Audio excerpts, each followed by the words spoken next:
In jou sportnuus vanmiddag, Brasilië hoop vir 'n 6de sokker wêreldbeker kroon. Hulle speel op die oomblik teen Mexico in die laaste 16 van die sokker wêreldbeker met 'n kwart eindronde plek op die spel. Dis na Spanje gisterand aangesluit het by ander grootnaam aanspreekmakers wat uitgeskakel is.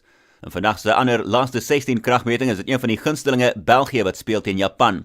Gisterand was dit gasheer Rusland wat gesorg het vir 'n reuse verrassing deur die 2010 wenner Spanje uit te skakel. Die wedstryd het 1-1 geëindig na ekstra tyd en is Rusland wat met 4-3 op strafdoele gewen het.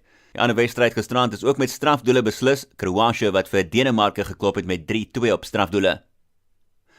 Liverpool se voorspeler Mohamed Salah het 'n nuwe 5-jaar kontrak met die klub geteken. Die 26-jarige Egiptiese speler het 44 doele aangeteken in 52 wedstryde vir Liverpool.